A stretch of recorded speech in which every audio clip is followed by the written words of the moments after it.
Hoy nos visita Rosa Montero, escritora y periodista madrileña licenciada en Psicología y Periodismo. Inició su carrera en medios de comunicación y en grupos de teatro independiente. Ha sido reconocida con numerosos premios periodísticos y literarios y es autora de una amplia obra narrativa, ensayística y periodística, traducida a más de 30 idiomas. Entre sus novelas más destacadas están La hija del caníbal, La loca de la casa, Historia del rey transparente o El peligro de estar cuerda. Ha recibido premios como el Nacional de las Letras y la Medalla de Oro a las Bellas Artes, además de numerosos reconocimientos internacionales y académicos. Con ella hablaremos de El peligro de estar cuerda, un libro inclasificable, mitad ensayo, mitad relato íntimo, con toques de biografía y de pura imaginación. Rosa Montero parte de una sospecha muy personal, que hay algo en su mente que no funciona del todo igual. Y desde ahí emprende una investigación tan lúcida como apasionada sobre la relación entre creatividad y locura.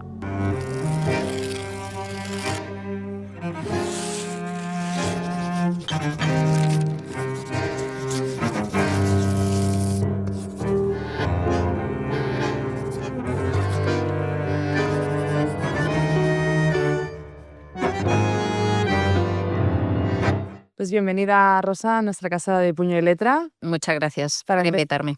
A ti por venir. Para empezar a conocerte un poquito, quería preguntarte cuándo empieza tu afición, tus ganas por escribir. ¿Hay un momento que recuerdes? No, te contaré que estuvo ahí siempre, ¿no? Mi madre me enseñó a leer en casa cuando era muy pequeña, debía tener 3 años, y luego empecé a escribir como muchos, novelistas de niña. Con 5 años escribí mi primer cuento, que eran de unas ratitas que hablaban, mi madre lo fechó y lo guardó.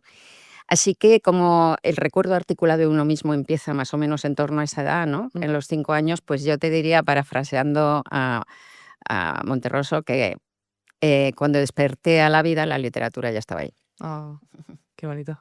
¿Y recuerdas, bueno, guardas eso?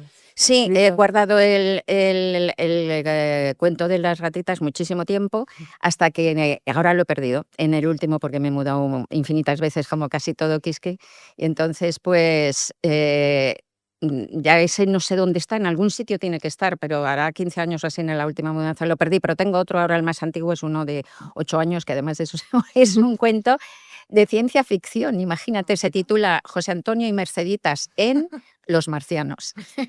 Muy original. Sí, sí, unos nombres muy de la época franquista, José Antonio y Merceditas.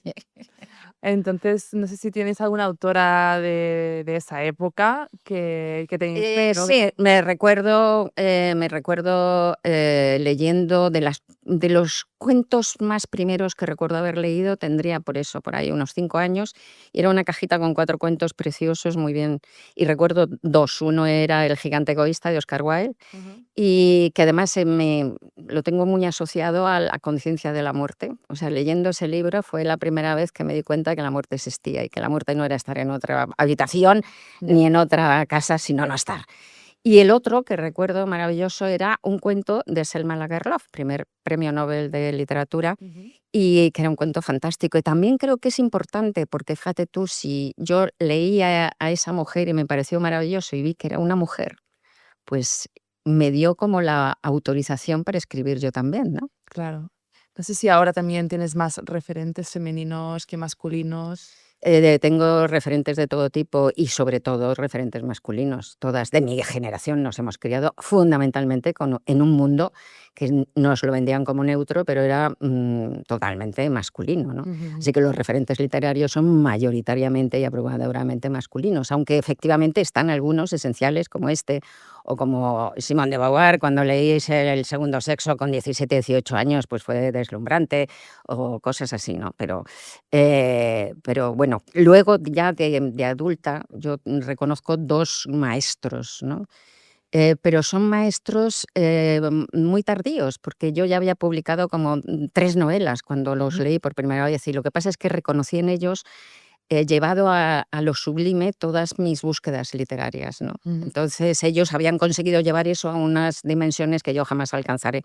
Entonces, en la parte realista, y además pues como hiperrealista más bien y grotesca y con estructuras muy trabajadas, pues es Nabokov, ¿no? Que a mí me parece tremendo.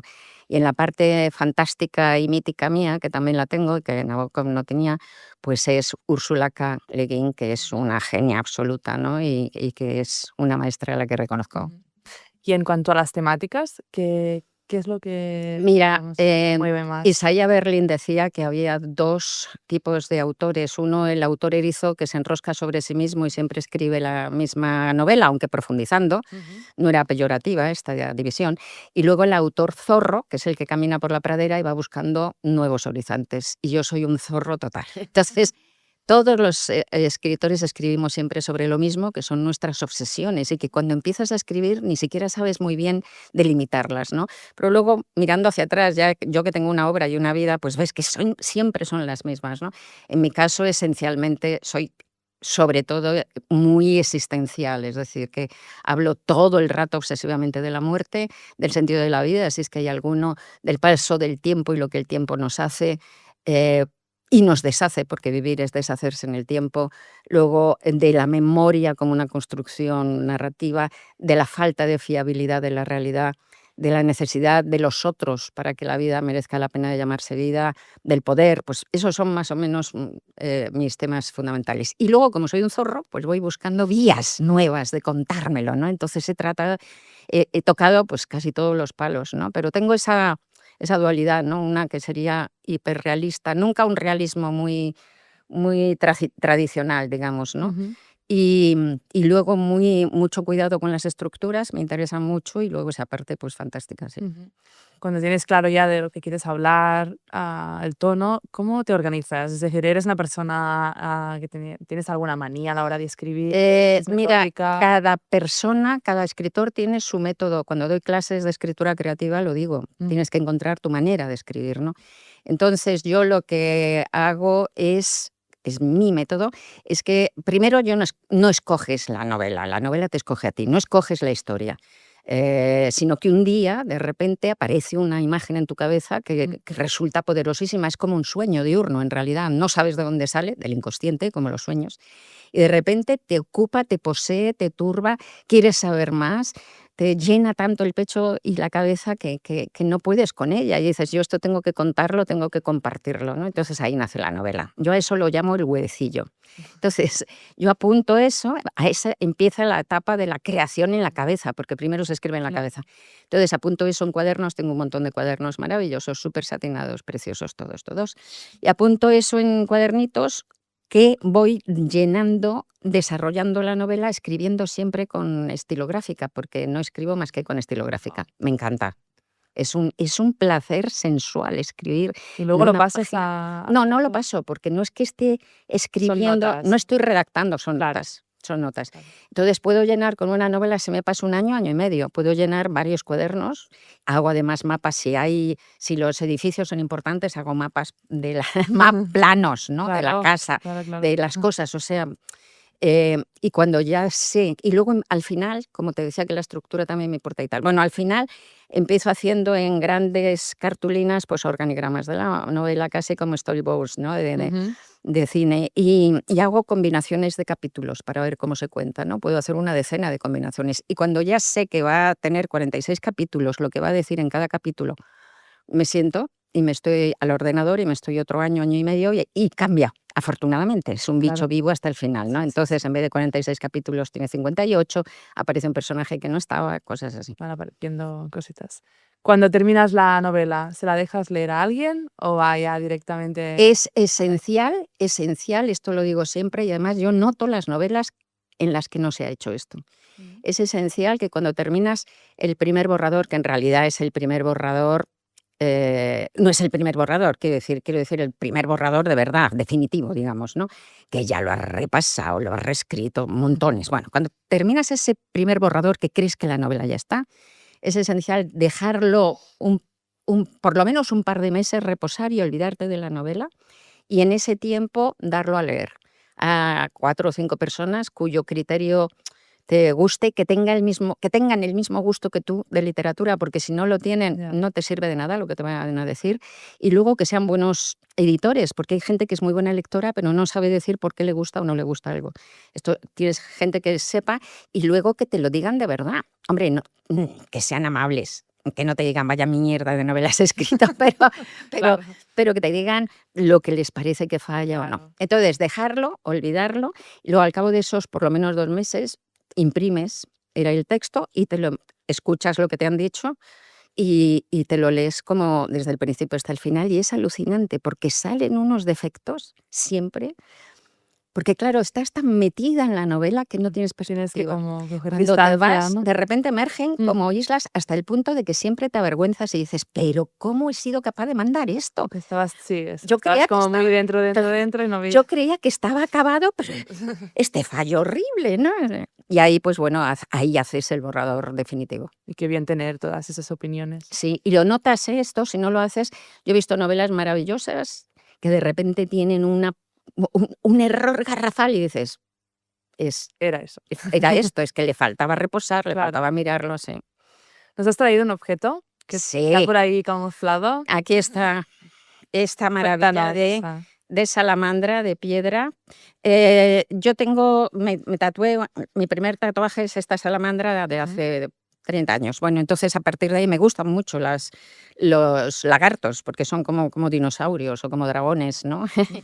Y entonces, pues empezó todo el mundo a regalarme salamandras, así que tengo la casa llena de salamandras y me gustan. No es que haga colección y tal, pero esta es especial, porque esta me la regaló precisamente Úrsula K. Le Guin, porque tuve la suerte de conocer a mi maestra, de estar en Portland con ella y de hacernos amigas. Y entonces, pues hará como 12 años o así, me la mandó desde América en una cajita preciosa, porque sabía que me gustaban. Y la amo, la tengo delante en donde escribo, justo delante, y me mira porque tiene una cara. Te sonríe, ¿no? Un poquito. Me mira y me anima. Siempre he sabido que algo no funcionaba bien dentro de mi cabeza. A los 6 o 7 años, todos los días antes de dormir, le pedí a mi madre que escondiera un pequeño adorno que había en casa, un horroroso calderito de cobre, el típico objeto de tienda de souvenirs baratos o quizá incluso el regalo de un restaurante. Y se lo pedía no porque me incomodara la fealdad del cacharro, lo cual hubiera resultado un poco extraño, pero en cierto modo distinguido, sino porque había leído en alguna parte que el cobre era venenoso y temía levantarme sonámbula en mitad de la noche y ponerme a darle lametazos al caldero. No sé bien cómo se me pudo ocurrir semejante idea, con el agravante de que jamás he sido sonámbula, pero ya entonces hasta a mí me parecía un poco rara, lo cual no evitó que pudiera visualizarme con toda claridad chupando el metal y que, aterrada, durante cierto tiempo, le pidiera a mi madre que por favor, no dejara de esconder el objeto en algún lugar recóndito, a ser posible un sitio distinto cada vez, para que me fuera imposible encontrarlo. Mi imaginación, como se ve, siempre ha galopado por su cuenta, y mi divina madre asentía muy seria y prometía guardarlo bien guardado. Entendía a los niños de una manera mágica, y además, ahora pienso que es probable que a ella le hubieran ocurrido cosas semejantes de pequeña, porque también tenía una cabeza voladora.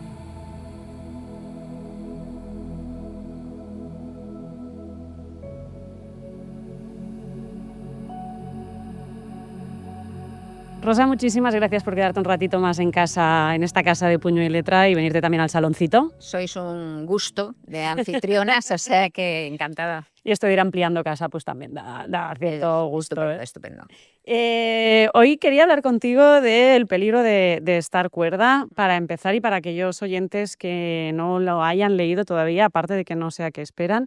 Querría saber si eres capaz de calificar como ensayo, porque es un ensayo pero con mezcla de ficción. No, la verdad es que es un libro híbrido mestizo. Yo escribo normalmente novelas, pero tengo 3 libros que no sé cómo clasificar, de hecho, y los llamo artefactos literarios, que son La loca de la casa, La ridícula idea de no volver a verte, y el último, que es El peligro de estar cuerda. Entonces en parte son ensayos, pero muy poco convencionales, en parte son autobiografía muy poco fiable. Ahí iremos también. Aparte biografías de otros personajes, Ujú. pero también como escenas muy poco convencional también. Y luego tiene ficción también metido, o sea que agitas todo eso y sale este libro que los libreros, con el primero de los artefactos, los libreros me decían desesperados, pero ¿y dónde lo colocamos? ¿Una mesa en Tontería, ficción va. o en no ficción? ¿No? Yo decía, colócalo en la mesa de novedades y que dure, ¿no? Y que se quede ahí todo lo Sí, que pueda, ¿no? sí. El libro, o el artefacto, vamos a Sí. llamarlo así, empieza además con una frase muy poderosa que dice: "Siempre he sabido que algo no funcionaba bien dentro de mi cabeza". ¿Realmente has sentido alguna vez miedo a que hay alguna conexión Sí, que hombre, no...? sí, hombre, claro, pero no solo miedo, es que he tenido crisis de pánico desde los 16 años hasta los 30 y eso son palabras mayores, ¿no? Es un trastorno mental, es uno de los trastornos mentales más comunes, muy emparentado con las crisis de angustia, aunque las crisis de pánico son un poquito más locas, digamos, porque hay una disociación y una pérdida de la realidad mayor. Y pues es un terror absoluto que no sabes ni a qué. Luego ya estudié psicología por eso, ¿sabes? O sea, como me dio a los 16 años y en mi época y en mi clase social no te llevaba nadie al médico ni nada, pues yo había decidido estudiar periodismo y lo hice, pero también ahí decidí estudiar psicología para ver qué me pasaba, ¿no? Y yo creo que es por lo que estudian psicología el 98% de los psicólogos, porque creen que están chiflados, ¿sabes? O sea, Bueno, sí, pero no está mal porque eso te coloca en un lugar de empatía con los pacientes, ¿no? Y ya cuando me enteré de lo que me pasaba, pues en cuarto dejé la carrera, claro. ya está. Ahora ya lo sé, Ahora gracias ya lo por... sé. Entonces luego supe que es un poco miedo a la muerte, ¿no? Lo que late detrás, pero en el momento lo que tienes es un terror ciego y tienes miedo además a estar volviéndote loca, ¿no? Es Ujú. decir, sí, sí, por supuesto. De alguna manera, a lo largo de todo el libro, lo que se va buscando, la gran investigación, es esa conexión entre las mentes creativas Sí. y, y algo que no funcione, ¿no? Es una larguísima pregunta que se ha hecho el ser humano, ya se lo preguntaba Aristóteles, ¿no? Decía, qué curioso que la mente de que los grandes creadores, hombres creadores, tienen todos un exceso de bilis negra. En la época de los griegos se creía que la depresión estaba causada por la bilis negra, ¿no? Por un Ujú. exceso de bilis negra. Entonces él pues hablaba de eso, que él mismo tenía también depresiones, al parecer, y tal, ¿no? Así que siempre el ser humano se ha preguntado qué relación ha habido entre la creatividad y lo que mal llamamos locura, ¿no? Y el trastorno mental. Entonces, habla de eso el libro, pero habla mucho más, habla de por qué nos dedicamos a cosas creativas, los que nos dedicamos a cosas creativas, seamos buenos o malos, en lo nuestro. Pero es que dedicarte a una cosa creativa es algo muy raro, ¿no? Es decir, meterte en una esquina de tu casa, por ejemplo, a escribir mentiras durante horas, es que es absurdo, ¿no? ¿Para qué Visto así. es que es eso? Sí, Y sí. además cuando empiezas y no has publicado ni nada, nadie te ratifica que eso tenga un sentido para nadie, ¿no? O sea, y tú dedicas tu vida, dedicas horas y horas a hacer eso. Entonces, ¿cuál es la pulsión que te lleva ahí, no? Entonces, estudia eso, también estudia la realidad, cómo es la realidad, cómo creamos todos los humanos la realidad, porque para mí la realidad es una construcción cultural y psicológica en muchos sentidos, ¿no? También cómo funciona la mente humana, ¿no? De todos nosotros, habla de la diferencia de que la normalidad no existe. La normalidad también es una norma social, ¿no? Que nos imponen, nos venden la idea de que la normalidad es lo más habitual, pero es mentira, es simplemente un modelo en donde nos obligan a meternos, ¿no? Hicieron en la Universidad de Yale un estudio hace poquísimos años que concluía eso, que la normalidad no existe, que lo que llamamos normalidad no es más que la media estadística entre las muchísimas diferentes contestaciones de los seres humanos frente a un tema. Ujú. Entonces, comprenderás que no debe haber una sola mujer ni un solo hombre en el mundo que atine con esa media estadística en todos sus parámetros. Claro. Todos somos divergentes en algo, todos. Lo que pasa es que ocultamos esa divergencia porque la presión social para meterte en esa horma es tremenda. El niño que va al colegio y no oculta la diferencia, los otros niños lo atizan, ¿no? Totalmente. Entonces hay que reivindicar la diferencia, ¿no? Porque la diferencia no es patológica, ¿no? Lo normal es ser raro. Vamos, quiero decir, ser raro en un amplio abanico de rarezas, ¿no? Ujú. Y luego habla también del trastorno mental, O sea, habla de la diferencia que no es patológica y habla también de las patologías, ¿no? Y habla de la vida y de la muerte como en todos mis libros también.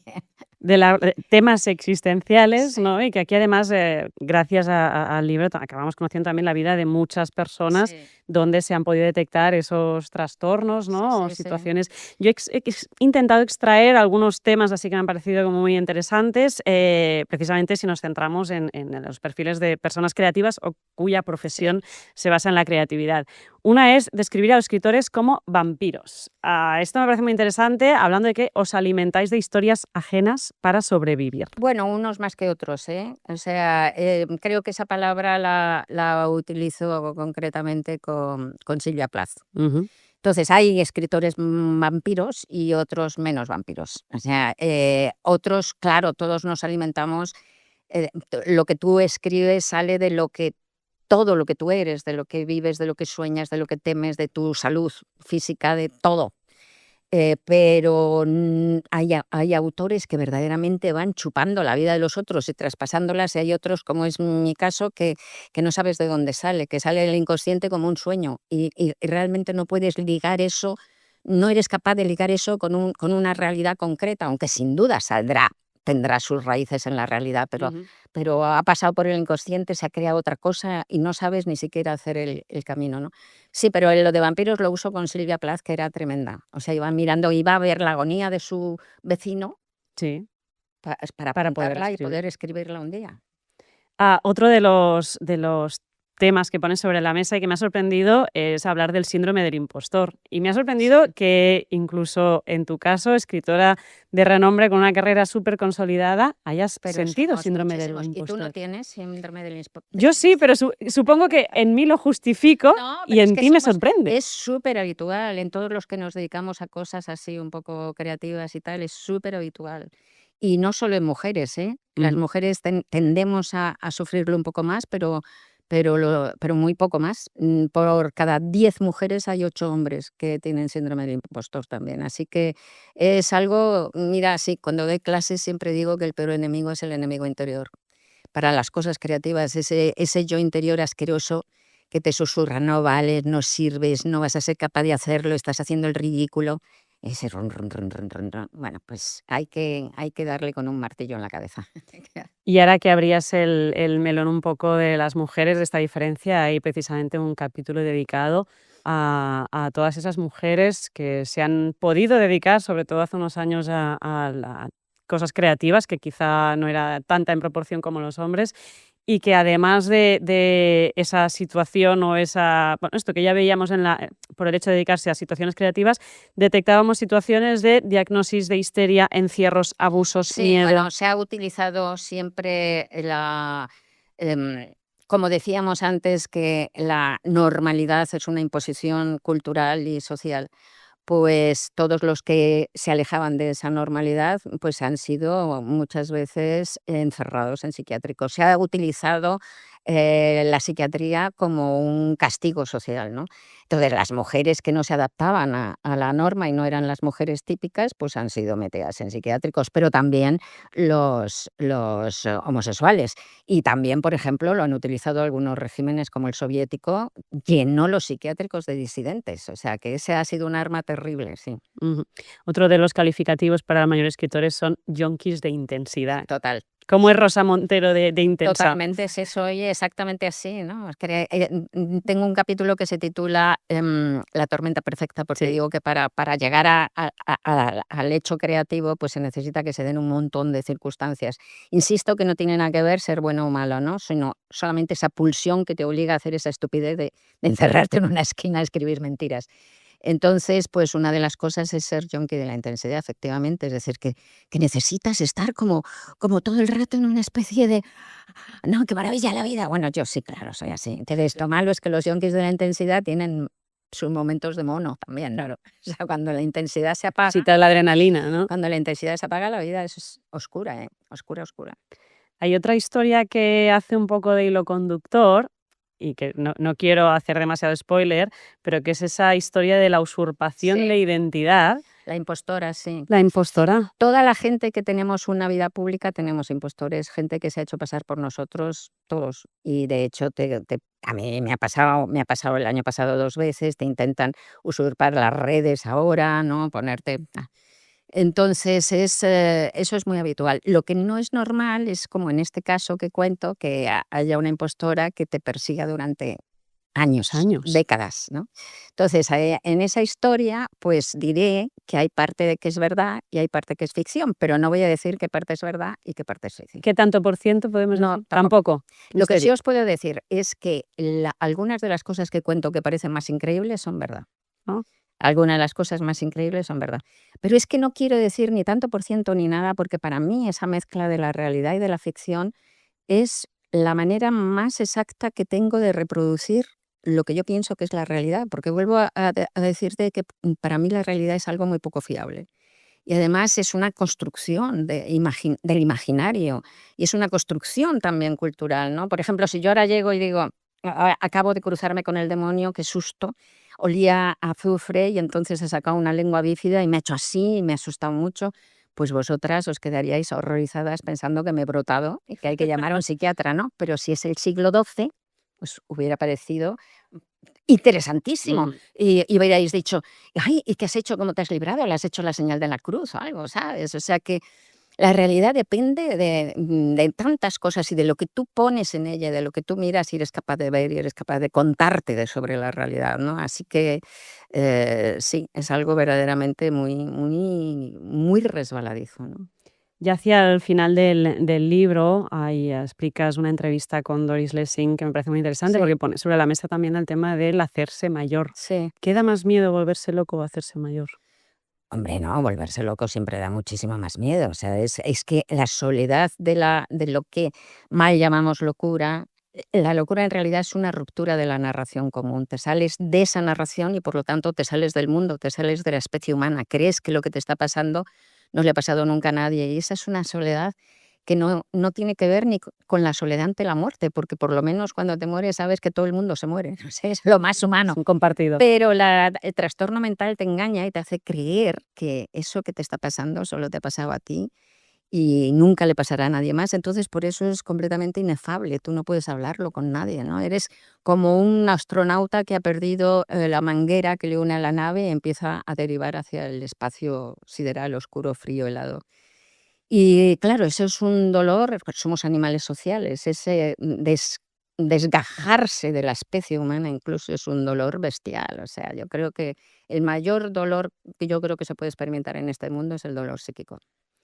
Llegamos al final de la entrevista, pero antes de despedirnos de ti, Rosa, sí que te queríamos pedir si nos puedes dejar una recomendación para nuestra librería. ¿Cuál sería tu libro de cabecera o el imperdible que todo el mundo debería leer? Yo creo que no hay libros imperdibles, en el sentido de que cada uno se hace su camino en la literatura como nos lo hacemos en la vida, ¿no? Pero vamos, yo voy a seguir siendo coherente con lo que he dicho también antes y voy a recomendar Los desposeídos de Úrsula K. Le Guin, que para mí creo que es uno de los libros más importantes, de las novelas más importantes del siglo XX. Pues ahora sí, Rosa, muchísimas gracias por venir a visitarnos a casa y gracias por este viaje que es El peligro de estar cuerda. Muchísimas gracias a vosotras, de verdad.